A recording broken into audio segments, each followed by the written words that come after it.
Hello, everybody, and welcome to Fridays at 5. I'm Karen Taylor of the Color Vowel Chart. That's not behind me right now. Usually it's there. I'll pin it up at some point. But today's topic is Blue Canoe, and it's all about what we're learning from teachers and students about getting to use the app successfully, or not getting to, but actually deciding to take steps to establish Blue Canoe as a tool that they use regularly, that they use well, and that they benefit from over time. So I've just been so excited about this topic for a long time because I've found, how many of you have ever felt like, you get an app and it's supposed to fix your life? Anybody ever had high expectations for an app? Can we hear about one? Like, I've downloaded a tuning app and I think it'll be perfect. It'll tune my guitar perfectly. And then you still have to open that thing up and you still have to do the work.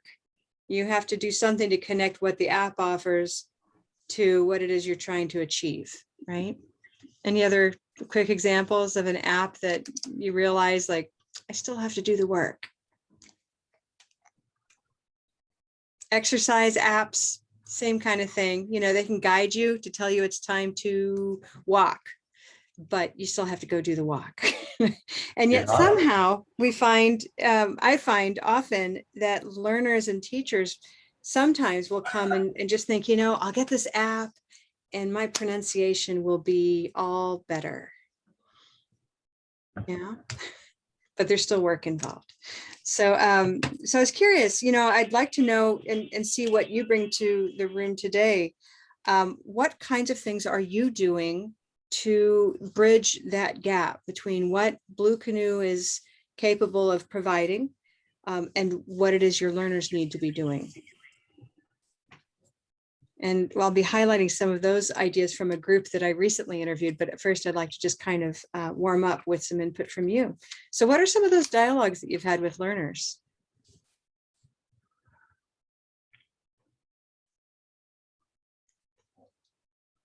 Oh, I think I hear Skip through the mute, but you'll have to unmute for us to actually hear your voice. Oh, I don't have anything. I just was exasperating, said Montgomery County.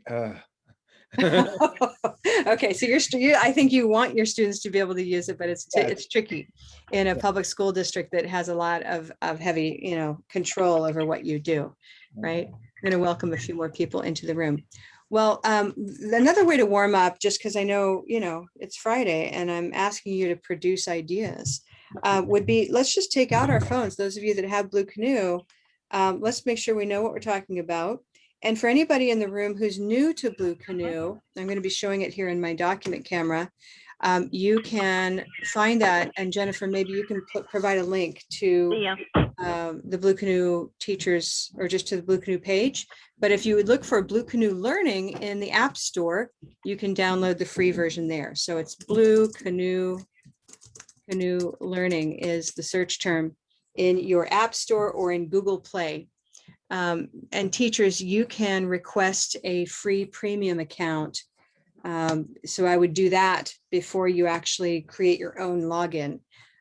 Just come to us first and we'll create it for you. So if anybody needs that free, fully featured account because you're a teacher, you can request that through the Blue Canoe website. And Jennifer, there's a page in there, take your time, but there's a page where they can just request that account. Okay. Great. A couple people have come in just a little later, so welcome to you. I've asked a question that we'll come back to. It's kind of a warm-up question, but it's what are you saying to learners if you're using Blue Canoe with your learners? What are you saying to them that helps them understand their role in benefiting from Blue Canoe so that they're not just approaching it as an app that's going to fix them somehow? And meanwhile, I'm opening Blue Canoe and sharing with you. Here we go. If you can, take out your phone and I'm going to guide you to one lesson. So this is what the interface looks like. I'm going to try turning off my light. I'm using a document camera, by the way. It's this very simple foldable object that I'll actually be taking with me as I travel. But it's really handy for sticking things up, There we go. When you want to travel and teach in this way. Let's see, the lighting looks a bit bright, and I'm going to take that down for you so you can see things. Oh, that looks good, doesn't it? Great. Alrighty. So we're here on the homepage of Blue Canoe, and we can warm up with, how about school questions, since that's part of today's plan. And this would be just a quick example where it'd be very easy for a learner to treat this like anything else. It just has some audio and say, okay, Can I ask a question? and they might listen. They would read it with their eyes because we're so accustomed to using our eyes, and then they'd simply record themselves. And if they, gonna ask a question, they might say it really quickly. They might not be focusing on the deal breaker of English, which is stress, and they might get some kind of a score. Let's see what I get. I said that kind of in a flat way on purpose. So it's up there. Okay, I still, I didn't try to not be a native speaker of English. It still gave me 100%. But just imagine, regardless of the score you see here, the learner has maybe listened, looked at the statement, recorded it, and they're like, oh, I'm done. I'll move on to the next one. This would be the kind of use that would happen without any training. And so we know that, it's a good idea for a teacher, especially because we have that special relationship with them, to train. And so here's what a question might look like when I've been trained. So here I am, the learner. You can see me up, I hope, in the upper right-hand corner of your screen. And I'm going to listen. What is the assignment? What is the assignment? What is the assignment? Active listening with my hand on the stress. What is the assignment? I know where to open my hand because of the underlined parts of the two words here, on one on each line. What is the assignment? What is the assignment? I'm speaking with it now. What is the assignment? So I'm mirroring. What is the assignment? If I'm not sure what color or how a word really sounds, I could listen. A cup of mustard, what? A cup of mustard, what? White tie assignment. White tie assignment. What is the assignment? What is the assignment? So I could, if I'm guided to understand how important this is, I could spend easily a minute just on preparing this sentence before I ever go down to record. And so now I'm ready. What is the assignment?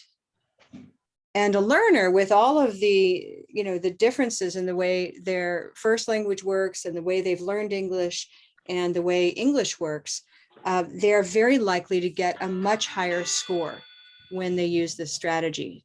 Any comments on that? I see you nodding. Would you like to comment on, is that true for you in your experience? Yeah, I think so. And actually, so like you said first, and so Japanese people tend to how to say, interpret to our English, Japanese English. So like what is that assignment, like that? Yeah. So and how to say, so we have to practice each word with colors, symbols, like white tie assignment. This is very important for us. Just making a distinction between the Japanese English that is comprehensible in Japan, yeah, and acceptable in Japan, versus an international English. Is that how you would describe it? Yes. Okay, that has more use of stress, more comprehensible to people outside of Japan. Yes. Okay, great. And welcoming Donna. Great. Any other comments on, especially, yeah? I wanted to just use, like, once, getting this into a classroom, that would, but I wanted to do actually what you were talking about earlier, not just using it as a, here's a device and I can just do it, but doing choral practice, modeling it, and then they could take it home and do that routine, because they won't know what to do. That's right. Yeah, so that choral practice is really key to showing how to use it. So you have to teach how to use it. And that's like the first thing I want to do. In fact, you could start using Blue Canoe long before your students have it. Right. And I think there was a comment in here that Robin just made. I wonder if there's a way to practice text free. Well, of course. I mean, you could use Blue Canoe as your script and simply deliver something different each day in an oral way that they follow. And then they dictate, you dictate it. Wouldn't that be fun? Wouldn't that be fun to do a dictation? Has anybody done that? I don't know why I haven't said that quite out loud like that before. But I mean, here's Skip, who is constantly struggling against a system that sort of doesn't want him to bring anything new into the system. So, you know, if that's the case, you have this, you know, that's the key. So a dictation could follow a lot of oral work, right? Any thoughts or building on that? That might be one of the first ways in, is to physicalize it, make it completely oral before they see. Then they write it down because they've heard it. They could do it as we've talked about dictogloss procedure or collaborative dictation, where as a group they reconstruct the sentence or sentences, and voila. Well, everybody open up, if you have your phone with you, I recommend, I can quit that lesson, by the way. I recommend taking a look at a lesson that would lend itself to that. And then we'll move into our feature for today. But let's just take a look. Here in Blue Canoe, if you go to this feature at the bottom, the tiles, you'll get to see all of the lessons and their topics. And if you take a look toward the top, language, pronunciation fundamentals, these are sentences. It's very kind of solipsistic, you know, these are sentences that refer to sentences. It's language that refers to language. In other words, it's a quick lesson on how Blue Canoe's methodology works, which is the color vowel approach. And so these sentences, Skip, would be, you know, they, depending on the level of the student, but they could be really perfect first sentences to practice orally and then dictate, reconstruct, and deal with the content, because they're actually teaching you why we use the hand and why English pronunciation can be tricky. Comments or thoughts? That's the first sentence. Spelling can certainly be confusing. That's so true. I have this particular lesson with just the audio available, by the way. So it's something I've been meaning to share with folks somehow. I just haven't posted them. But if anybody has a really specific interest, let me know. I'll get it out sooner rather than later. But I have all 6 of the sentences in these, particularly these lessons right here. So they're available if you wanted to do something else with them. Okay. So great. Well, let's go ahead, and any other comments about things you do to prime students or prepare students to succeed with the app? Well, for me, it's been kind of difficult to try to do much with preparing the students when we're teaching online. That's been a real challenge. So what I've done is use the videos that you have and they've worked out quite nicely. And the truth is, I've got a couple of students that once they started looking at Blue Canoe, I think they joined what we used to have a student night here, and they've come on here and learned a lot. And they use it all the time. They still use it. So once they got hooked, they were hooked. Okay, so if you don't have much time to train students yourself, it's true. I have some getting started videos available. We've posted a lot in the educators resource page at Blue Canoe, and that's a publicly available page, which we can post. I think we can grab that link in just a moment. That's something that you should definitely bookmark if you're already or planning to use Blue Canoe with your learners. That's the instructors resource page. Is anybody wondering what I'm talking about, or is it, who knows about that page? Maybe we need to, Anna does, okay, not yet. Okay, so we'll want to get that posted for you. And I'm grabbing it right now myself. There we go, Ed Resources. So this page is where we basically provide anything that's directly relevant to you in using Blue Canoe. I'll just make this a piece here. Okay. By the way, this is where you can sign up. If you've never done our Free for Classrooms program, we offer 1 term for free for as many students as you have. So we still have that sign up open. You'd click learn more and you can sign up down below on this page for Free for Classrooms. Okay. But back to this page, here's where you can introduce your students to Blue Canoe. And I think, Doug, are these the videos you're speaking of? Or are you maybe thinking of the Valley Yoga? Oh, we can't hear you right now.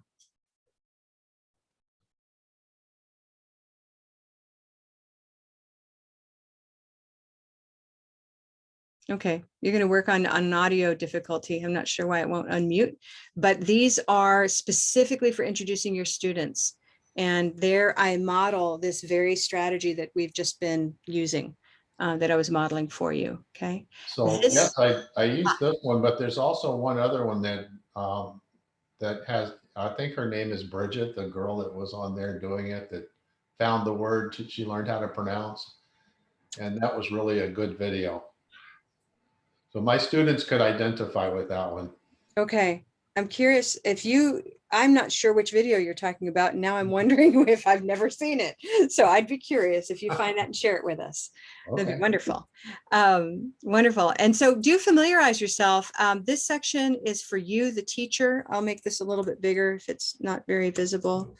You can install, this is a tool for installing the Blue Canoe Dictionary on your computer. This would be a browser extension for looking up words on the internet, and students love the browser. ColorVal videos for learners. These are a number of additional videos, not just onboarding videos. And then these are 2 pretty valuable lists for knowing what is in the app. So if you want to front load or preview a lesson or use it in some other creative way, this is a spreadsheet here. I won't be able to open it right away there, but you can open up this spreadsheet to see all the lesson sentences and all of the words in Blue Canoe. Okay. And then further. So there's quite a bit of support here. It's just a matter of choosing your way or making your routine for introducing the app. Well, with no further ado, I wanted to share with you, as many of you have heard me mention, I've had a lovely conversation that was spurred by me looking in our dashboard. Now, anytime a teacher uses Blue Canoe with students, you have access to, if you've organized this through us and not had students buy the app themselves, when you've organized it, you have access to a dashboard where you can view everybody's play statistics. So it's there. I wanted to kind of clarify, we have sort of 2 doors into the store. One, so this is metaphorical. One would be going to the App Store or Google Play and the student purchases Blue Canoe. And that's always possible, but please note, this is super important. There's no way for you to see how they play if they've purchased it. So you want a school's account where the licenses are purchased under one organization, that would be your school, or under your name in our Free for Schools program. And then we create the accounts for the students and they merely log in to those accounts. So with that said, any questions about what I've just described, by the way, before I tell my story? Difference between a private purchase versus a school purchase. Okay. So private purchases in the app stores, school purchases is with us at the Blue Canoe side. Great. So I was looking in Clipfolio, which is our dashboard, and I saw this very noticeable trend of a group of students all with the same teacher, because I had sorted the data by, I wanted to see who is playing most frequently and who is completing their goal every day or almost every day. In other words, I was looking, if you look at the app here, and I show it to you like that. Come on. Okay, so if we're here and I'm looking in the app, there's a lesson for today, and there are these dots. So on one end of the data that I was looking at, I was basically looking for the people who have their dots completed every day. They've completed today's plan. and maybe played more. But these are people who come every single day. And when I looked at that data, it was unmistakable. There was this group of about 25, 30 students who were playing 6 and 7 days a week, every day for months without stopping. And I thought, maybe maybe I was wrong. I think for a long time I said, just be reasonable, 3 to 5 days a week, just be consistent. I'm not sure that that's the answer. I think having really high, audacious goals of play every day for 10 to 15 minutes, play every day and finish your plan. And I mean, this is what this group is doing. And so I called and I interviewed them over Zoom a few weeks ago. So I thought I might share a bit of that footage so you can hear from the learners themselves, just how they're going about their practice. So would you like to see some of that footage? Yeah. All right. Well, I have it, and just bear with me. I've been editing it, and editing always takes longer than you want it to. So I'm going to share it actually from iMovie, and I think I can do that. In class, so let me regularly to second. find the stress of a word. So second. welcome everybody. Okay, there we go. Let me grab a share with you. Oh, that was strange. There we go.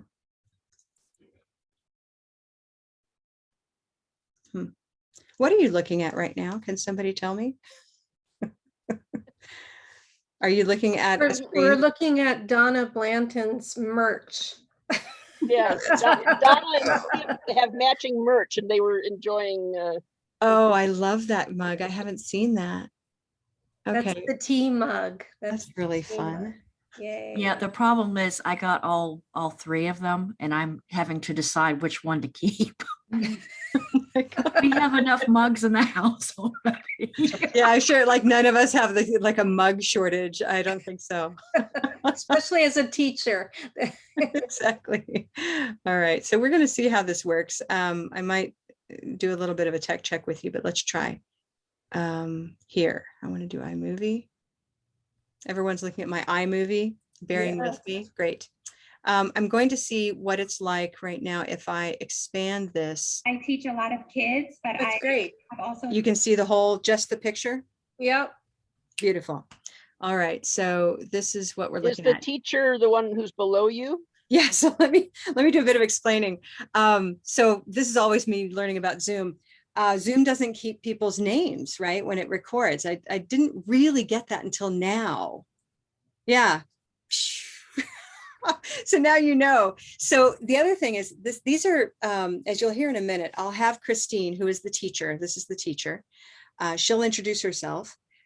She is an American living in Singapore, has been there for quite a while. You'll hear more about her. But this is a group of women, almost all of them are from Myanmar, living in Singapore. And they are all civil engineers. And they all learn English through a local church where Christine volunteers. Okay, so it's a very interesting, cohesive group of women, professional women from Myanmar living in Singapore. And I think what's I'm getting to that's interesting is that their names, which now we don't see, have a way of being written that really look quite different from the way we would imagine they sound. So this was my own foray into realizing I can't look at their names. I would say their names the way they looked, and the teacher would have to interpret that and then call the student out by name for them to know I was saying their name. That was fascinating all by itself. So that was fun. But let's go ahead and just take a listen. I'll pause every time there's like some little place and just collect your thoughts. And so here we go. So welcome everybody, and thank you for joining me today. We've come together for me to learn about you, to hear about your English class with Christine, and to see what you're doing in Singapore with English, and just for me to learn what you're doing, okay? And then to see how I can be of any more help, because I'm so appreciative to meet with you. So tell us about your school, Christine, and your class, and how you all have met, how long you've been working together. Yes, so actually I'm an English teacher. I teach a lot of kids, but I have also taught at university level many different groups of students, but I also believe in volunteer work.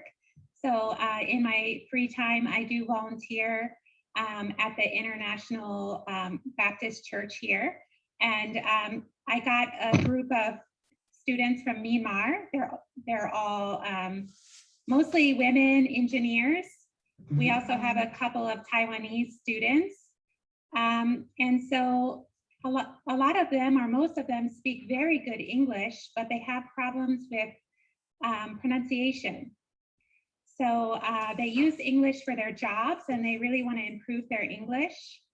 And so this was a new challenge for me. And while I have taught phonics, I haven't specifically taught just pronunciation. And I was given a British English book called English File. I had the British English version, and I was supposed to focus on pronunciation, and I felt overwhelmed. So I searched the internet and I came across the color vowel, and I was so excited by the approach. We ended up putting our textbooks aside and just doing more of a topic-based approach. And the students love it. And we came across Blue Canoe later, which really helped them to understand the color vowel chart even deeper and get that feedback and correction daily that they need. Oh, that's wonderful. You know, it's so often that people discover Blue Canoe first and then color vowel. So what I'm hearing from you is you learned a little bit about this method and then you found Blue Canoe, and that really brought things home for you. Is that right? And now I'd like to just open up this dialogue because Christine has introduced the context, but this is really about each of you in the room. So would anybody like to add to Christine's story about that moment when she brought color vowel and Blue Canoe to the classroom? How was that for you? Yes, our teacher Christy uses us with the Blue Canoe app, which is really helpful and then amazing the tool for our English learner. Yeah, we also try to practice this Blue Canoe app because of our teacher, because she always urges us and then encourages us to use this application daily. That's why we everyday practice regularly this application. Well, so I'm going to pause there. I find I don't want to let this escape us. It's important to say what we want students to do. I think what we hear from this student is, if my teacher tells me I need to practice this every day, I'll practice this every day. At least there's a chance. So, it makes me ask myself, I wonder how often I, let learners know, say in one of the courses we teach, every day. I find myself shying away from asking for people's time, but are you asking people to play every day? Or what kind of goals are you setting? This isn't a question you have to answer right now, but it's sort of food for thought, right? So a little background on Christine, she makes it sound like she found, color vowel a couple days ago. She actually discovered color vowel about 3 years ago and has read the book extensively, our book, The Color Vowel Approach, and has been using Blue Canoe for about a year now. So she's been around for a while, and so we're really excited to have her in the community, but it is, a different time zone over there. So she wasn't able to come on Friday at 5, hence the recorded session. All right. Any comments before I continue just about, is it fun hearing students' voices? Yeah. I'm finding, I'm thinking, they're doing a really good job with the stress already. I hear application, and I mean, I can hear the results. I don't know what they sounded like before, but right. I can certainly tell the difference. Exactly. Wonderful. Yeah, and we don't know. We'll see what else we hear though, because it gets more interesting. It's fascinating. Here we go.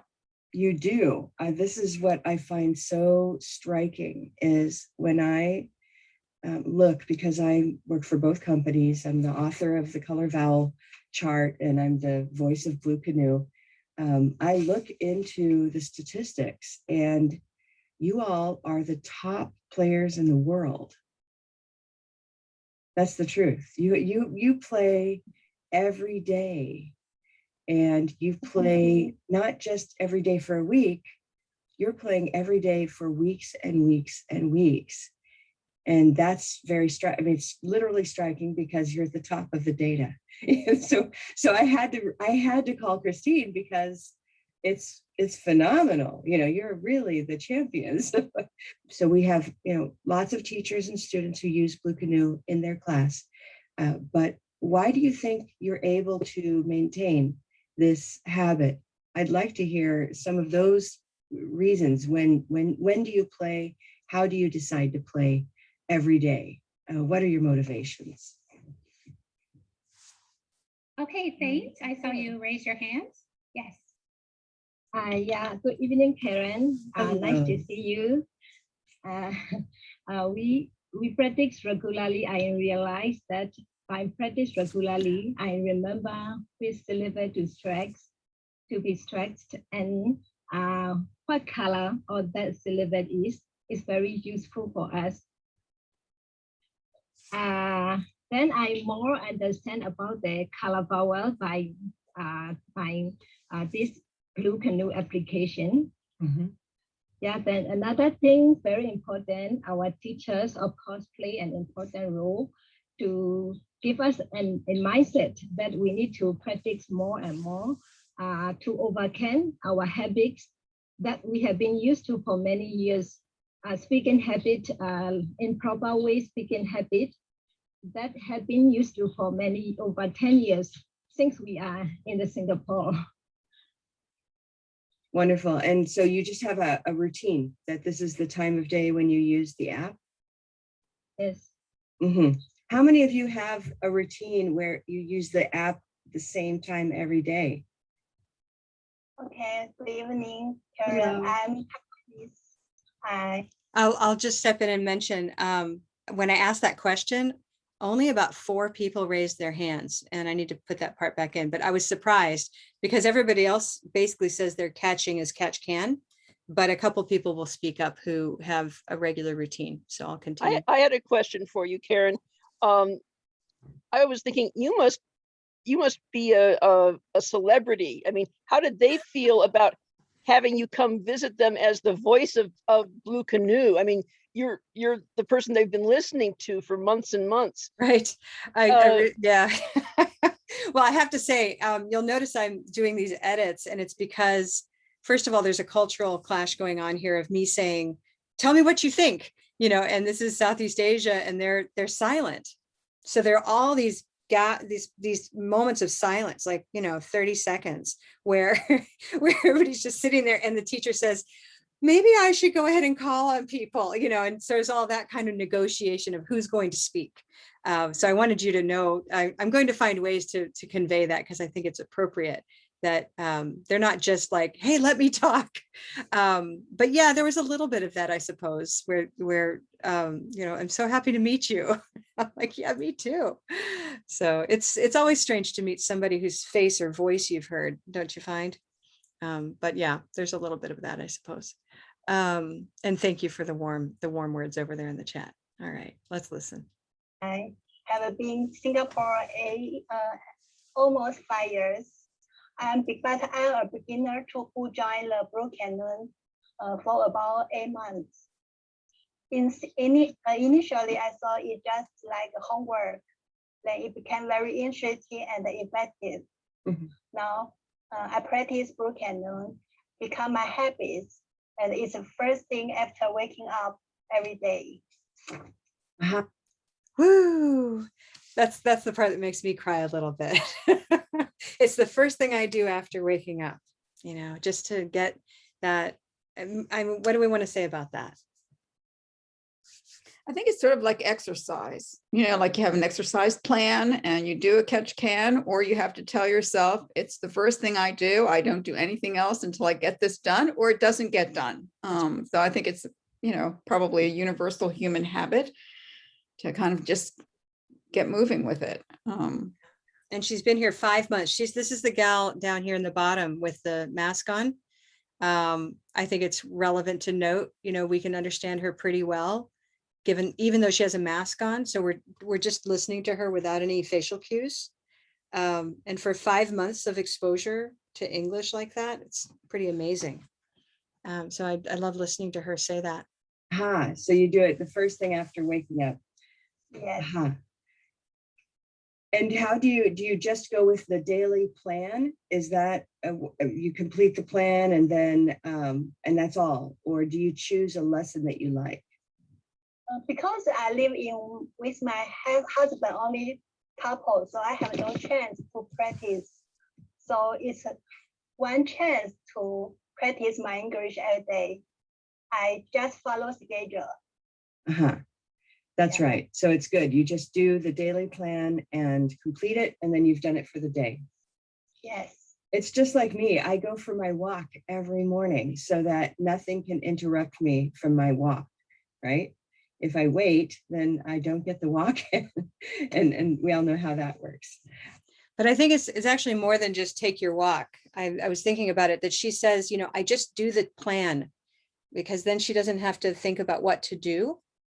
And any thoughts on that with regard to other assignments, like homework assignments, where you've found that being more specific makes it more likely that they can actually get it done? Well, what occurs to me is that not having to decide what to do or when to do it will often make a habit easier to create. So it's automatic. But what I'm also noticing is this is sort of me time. I mean, she says, I live with my husband, so I don't get a chance to do stuff, when I want to do it. And so this is really time that she's carved out for herself. So it's less like homework and more like, I don't know, self-improvement or something that she does for herself rather than for a teacher or for her job or something like that. Right. And I think the guide of the plans is useful. It's just like during the pandemic, if you're going to say, oh, I'm going to do yoga every day, but if you have it, like you have a little tape and the yoga instructor is telling you what to do, even though you've gone to yoga a million years and you know all the poses and stuff, but it's somehow easier to just turn that over to somebody else, and then you just can concentrate on doing it. So I think that's what she's doing is very useful. Yep, that's right. I agree with you. And that's why, at the moment I said, oh, it's like my walk, but I suppose a walk is just a category as opposed to these kinds of exercises in this sequence, and just following and making that the habit. I love hearing that. Okay, let's listen just a little more. Who's like Maggie? And anybody else like Maggie with playing first thing in the morning? Sorry, Grace, could you share what you said about the mornings? Hello, good evening, Karen and all. Yeah, I'm always using this app when I wake up. Yeah, because I like daily plan, and then I try to finish to practice my daily plan before I start any other things. So it is very useful, and also this app makes me to practice English regularly, to have a good habit. Yeah, Right. Thank you so much. Oh, thank you. Wonderful. Now let me, anybody else on this topic of habit, of when you play? Yeah, hi, Karen. I'm so glad to meet you. I'm glad to meet you. Yeah. Thank you. Yeah, I want to share my experience, what motivates me, and then how I practice regularly. Yeah. Actually, initially it was difficult for me to maintain a habit using this app regularly. Yeah, but I tried it and then became my habit. I can say two things make me move forward. And first thing is because of teacher Christy. Yeah, she encouraged and prompted us to use this app regularly, and she posts our score on our learning platform, and also she do a reward system. So it really motivates us to keep on doing this. Okay, so I'm going to quote her because the word reward didn't come out quite so clearly. But what she said is, our teacher encourages us. Very important. Second, my teacher pulls the data. I think that's what she said, how she said it. But what she meant is, that basically her teacher goes to Clipfolio and gets those statistics of who has completed their daily plan the most often this week, for example. So she's showing the data in some way. We call that a leaderboard a lot of times, if you want to just show like your top 3 players for the week. That would be one way to go about it. And Jennifer, I think, I know you're around in the room here, trying to get out of my current view because I can't see anybody. Oh, come on. I'm here. There we go. I know you've used leaderboards. Do you want to talk a little bit about Yeah, how? I had a pronunciation class in my actually it's called accent reduction at my community college, and we set up a WhatsApp group just to make it easy to share assignments, videos if they couldn't do it in Canvas or whatever. And when we started the semester and I had them get Blue Canoe, for a while I was posting memes every day to sort of encourage them and to remind them to do their daily plan. And then at the end of the week, I would send out a little message congratulating the people who had met their daily goal for at least 5 days. So, and I said, oh, so-and-so's, did it for 7 days, which is great. So, there was just always a little bit of encouragement there. Is anybody else doing anything with leaderboards or leveraging the data you find in Clipfolio? Or is going to Clipfolio going to be a first step? Maybe it's something you haven't done, even though you knew it was there. It just hasn't occurred, or maybe you just haven't had the time. But anybody else leveraging data in a way to motivate students? Well, when Dawn and I did this last summer, we were like doing like a little workshop, and what they didn't know is that I could see what they were doing. So they didn't know that until I brought it to class one day, and said, I just noticed that some of you are like waiting until Saturday and then you do an hour of practice instead of 10 minutes every day. And they were like in shock. You can see what we're doing. So then things started to change a little bit. And I didn't like do that on purpose. It was just, it took me a while to discover the data and stuff. And then I was also interested in how they were approaching it. And then we spent that time also talking about, what the research shows about practicing 10 minutes every day instead of saving it all up and doing things, for an hour. And they're able to relate that to other kinds of homework that they're doing where they're under a lot of pressure. But it was just the surprise of like, whoa, somebody actually can see what I'm doing there. I'm being not being watched, but I'm being observed. Right. And I think it's worth letting in the future, would you be sure to let them know from the start that you can see? Probably, yeah. Like just like we do with the learning management system, like like they say, oh, I'm on Joule every day. And I said, no, you're not, because I can see that you're not on there every day. So I tell them, by the way, don't tell me these things because I can see what you're doing. Yeah, in fact, and just in case, you want to know, how do I find out about Clipfolio? If you want a little bit of guidance, we have a how to use video and Clipfolio is simply the name of the dashboard we use. There's the video explanation. So you can get a little tour of Blue Canoe's dashboard. So you know what it is. If you don't know how to access the dashboard, then contact us. And the best way to contact us about those kinds of technical questions, since you know that Jennifer and I and others wear lots of different hats, it's really helpful to have the right email. So support@bluecanoelearning.com is a good place to send a support question, meaning you need some kind of technical support. I don't know how to access the Clipfolio or the dashboard. I don't know how to get in, or whatever the problem is. Okay, so that's there for you. And we're all the same team that accesses the same questions everywhere, but we have them in different buckets. So it helps us manage. That flow of data. Okay.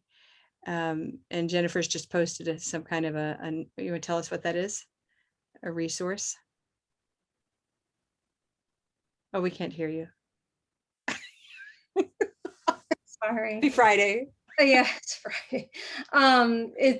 I hope everyone can see it. It's just a image file. It's an example of the kind of thing that I sent them every day on WhatsApp. Great.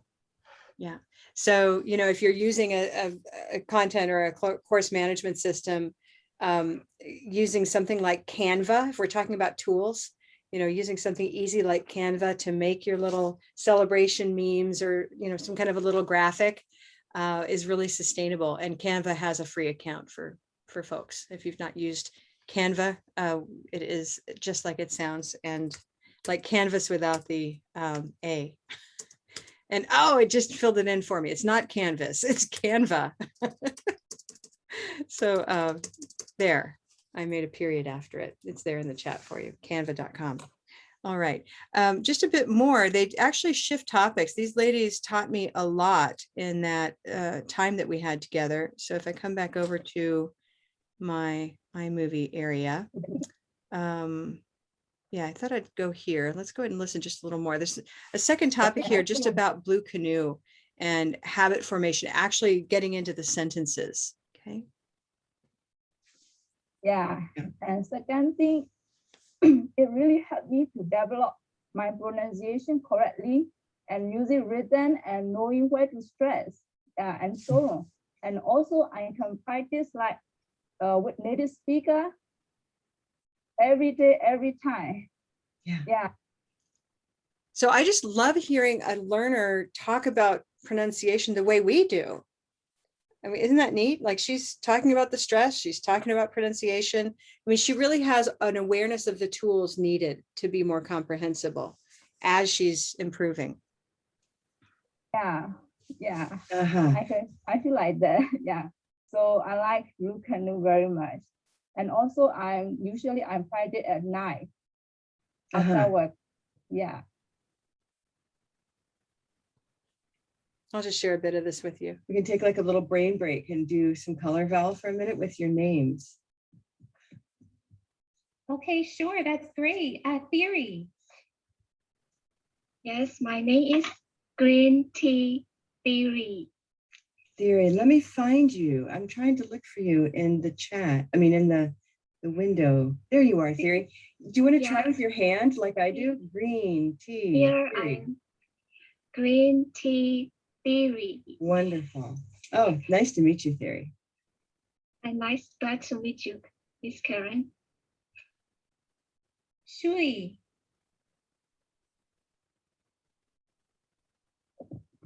Gray Day Shui. Gray Day Shui. Nice to meet you. Nice to meet you, Karen. This is where if I were to turn it around, it was such a crash. I could see their names again, just to remind you, I'm looking at their names that you can't see in this video. And so it was definitely a clash of the eyes and the ears of me looking at these names that did not look like the way they were sounding. So if you wanted to write them down as the teacher, just listening, then you could color vowel them and then look at how they're spelled. That could be interesting. Well, that would be cool if you actually had their name as the subtitle after they say it or something. Right. Just to get that cognitive dissonance there. Well, the reason I noticed I'd lost their printed names is that I wanted to put their subtitles, and then I was like, I don't have their names. So now I have to go ask the teacher to get their names for me. We'll get them in there though, Robin. That's a great idea for sure. Because again, the clash is just, it's very noticeable. So I'm going to play just a couple more of these. This is the section where we get to hear all their names. I won't play all of them, but there's a point that I think a lot of you will enjoy here. So here we go. Kin. Kinty. Silver pin kin. Silver pin kin. Is that pretty good? Silver pin kin. Kin. Kin. Kin. Kin. Now I'm going to laugh here because I don't know if she's repeating after me or if I'm repeating after her. And I think she's trying to teach me, but I now realize she may be thinking I'm teaching her. So, especially because I'm the teacher, you know, and I'm doing this big democratic thing. So there's probably a cultural gap here. But I at the time that I'm doing this, I felt that I wasn't getting it right. So I keep repeating it, and I see you laughing, Jishen, appropriately. Like it's pretty funny to me. But here, just to finish it out. Silver pin kin. Silver pin kin. How is Yeah, that? I think the vowels are slightly different in their language. So yeah. So then you see some folks are kind of applauding me for trying. So clearly I am like traversing this area that I cannot perceive. And I just love how it turns the tables on me. You know, that's that moment of Broca's not allowing me to hear what she's doing. I can only hear what I hear. And so we kind of visited that for just a moment. So am I using maybe kin or kin? Is it correct, Kin? Has she said your name correctly? Yes, kin. Yes, kin. Correct, right? So Okay. maybe what we're doing is we're playing on this relationship. Kin, kin, kin, kin. Kin, kin, kin, kin.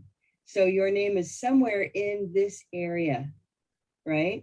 Because these are English vowels, and maybe the vowels of your language have one, and I have two, right? But I'm close. Maybe I'm close. Doug Lott, I'm thinking about you right now, because it's this special area that you and I have talked about a lot. Any thoughts? Do you relate to this? Oh, yes, I do. I still have my way of hearing, I think. Well, I just say that because Doug and I have talked a lot about N-colored, you know, vowels when it's pin. Well, her name is Kin. Is she doing a kind of a vowel raising thing, Kin? Or is it because of the category being one instead of two? You know, we don't know. I can't tell. I was thinking it might be the aspiration. It might have been the Who aspiration knows, you know? all along. Yeah. Yeah. Right. I might think that I'm working on my vowel to match, and she thinks she's modeling the aspiration or unaspirated k sound, kin, you know. So it's a bit of the, I'll call it the deaf leading the deaf, not the blind leading the blind, right? That we're all just trying to imagine what it is the other person is really wanting from us. So that was just, I found that part delightful. There were quite a Listen few. harder. Listen harder. Okay, I'll just keep trying. So yeah, so that was a little bit there. I wanted to come along to, here we go.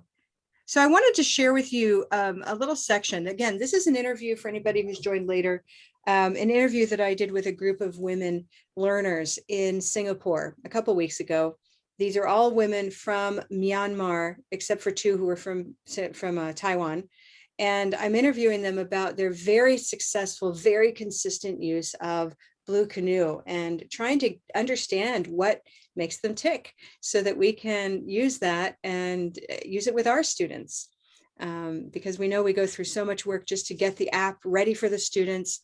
And we think that's maybe enough. And then we realize it so easily can go in the direction of not using the tool, right? So this next section is about right at the end of this session where we had them do their names and I copied and, you know, we had some laughs. I then asked them about this use of their hand because they really did feel and seem pretty natural using the open hand. So join me in this section about the hand. I see that you're using the hand, you know, you're pretty comfortable with that. Christine, is that something that you all do in class regularly to find the stress of a word? Yes, every lesson we use the hand. and we use the color vowel chart every lesson. But in the beginning, it was difficult because the students didn't want to use the hand. It seems new to them, but now it's their habit. That's right. So how lucky everyone here is to have a teacher who introduces something that feels a little strange, but then stays focused on its power. So I'm very impressed with that. Thank you, Christine. You know, that's, as the person who developed this method, I think that is probably the most challenging barrier, is when students say, this is new, I don't want to do this. So I'd like to hear now, if I ask another question, let's see, how can I ask this? When you started using the hand, when was the moment? What helped you know that this was effective? So Christine came and told you it's effective, and then something in you decided, yes, I will do this. Can anybody share thoughts on that question? When and how did you decide this is a good strategy? And I might ask, if you want to keep thinking, if there is a word or a phrase that really was your word or your phrase that helped you really discover the stress of English. Maybe a misunderstanding or a word that you think, oh, that's how you say it. And we can use the chat, by the way, too. Sorry, go ahead.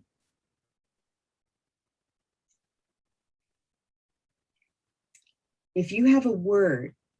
I'm waiting, there's one thing. There we go. How to say proper English. So we start to know about the stress thing to ask. So for me, I really like and found out to use hands. As just the one example, hotel. Just this one is a hotel. Normally, the way I speak hotel, is the stress one. And I normally used to stress this one. So I found this hotel's work in Blue Canoe. So I make the mistake several times. So I didn't realize that. So finally I found that, oh, the tell should be the stress. But for me, it's quite difficult to pronounce. So whatever I try to use my hand, and then I finally can overcome it. Yeah. So that's why that's the example of the useful to use the hand. Wonderful. Really, really appreciate. Yes, it's a fantastic hotel. Because if I didn't use the hand, I say hotel. That's right. So so this one is the one I used before. So when I used the Blue Canoe, I found this word, and then even though I try to correct, cannot. So I use my hand, and then I can correct. That's right. That's the wonderful. Yeah. That's exactly right. Yeah, yes, and that is the brain. That's the brain science, is that when, if we don't use some kind of additional channel, body channel, the brain will deliver that word the same way every time. Yes, absolutely. You're telling. There she is. I just wanted to finish with that little comment. Wasn't she wonderful? That was awesome. That Right? that was wonderful. I mean, to me, it's like listening to Robin Barr from somebody else's, from a learner's body. She's saying all of the things that we talk about that involve Broca's area and the brain. Yeah. I tried to do it without my hand, but I couldn't say it right without my hand. But when I used my hand, then I could say it. Oh, I love you need to, I don't know. Package it. I know. Yeah, put it in lights or something. Yeah. So you can see why I was stuck. I was still editing because I think, how do I want to use this clip? I mean, it's all gold, right? To hear from actual learners. I just, if these students and this teacher are listening, Christine and your group, I want to thank you for that interview. They did give me permission, everybody, by the way, to broadcast and to share this. We're super appreciative because this is such valuable insight from the learners themselves. And there's just nothing that can substitute for it. The rest is talking heads, right? Dr. Barr? I'm also impressed because it would be possible theoretically for the students to just go in and act like it's a video game, and just, you know, like you illustrated at the beginning, just try to do as much as they can, amass huge scores, beat each other, you know, but don't actually work on the pronunciation part. But what I'm seeing from what they do in class and what they did on this video is that they're actually working on the pronunciation part, and that's so it's not just the gamification of the app that is motivating them. That's right. Shirley, you have any closing thoughts?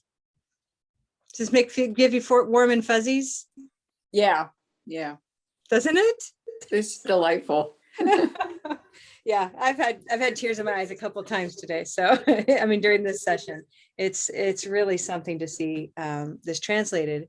So I just put it out to you all. You know, anytime you try a strategy, know that, you know, every strategy adds a message that wasn't there before.